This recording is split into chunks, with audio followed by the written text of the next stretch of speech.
ইতিমধ্যে রাজকুমার সিনেমার নায়িকা কটনি কফির দেশে রিলিজ পেয়েছে রাজকুমার সিনেমাটি। আর যুক্তরাষ্ট্রে শাকিব খানের রাজকুমার সিনেমা কেমন চলছে, আসুন ছোট্ট এই ভিডিওর মাধ্যমে বিস্তারিত জেনে আসা যাক।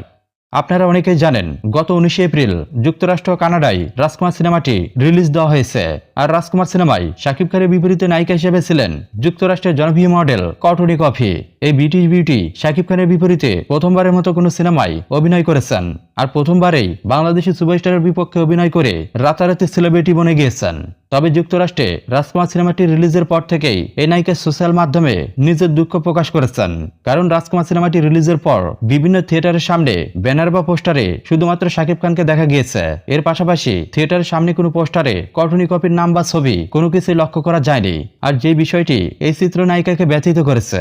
তবে সকল সমালোচনা পেরিয়ে এই নায়িকার দেশেও বাংলাদেশের মতো রাজত্ব করছে শাকিব খানের রাজকুমার সিনেমাটি। তবে কোনো আমেরিকান দর্শক নয়, বরং শাকিব খানের টানে প্রবাসী বাঙালিদের উপচে পড়া ভিড়ই সিনেমা হলগুলোতে লক্ষ্য করা যাচ্ছে। আর বিভিন্ন থিয়েটারে সুপারস্টার শাকিব খানের সিনেমা দেখার জন্য বিভিন্ন আমেরিকান প্রবাসীরা ভিড় করছেন। আর যার কারণে শাকিব খানের রাজকুমার সিনেমার বেশিরভাগ শো হাউসফুল যাচ্ছে। তবে কটনি কফির অভিযোগ থাকলেও নিজের দেশের থিয়েটারগুলোতে তার সিনেমা দেখার জন্য দর্শকদের এমন উপচে পড়া ভিড় দেখে তিনি নিজেও অনেকটাই খুশি হয়েছেন। এই মুহূর্তে যুক্তরাষ্ট্রে অন্যান্য সিনেমার পাশাপাশি জমজমাট লড়াই করছে তার অভিনীত রাজকুমার সিনেমাটি। আর যে বিষয়টি তাকে গর্বিত করেছে।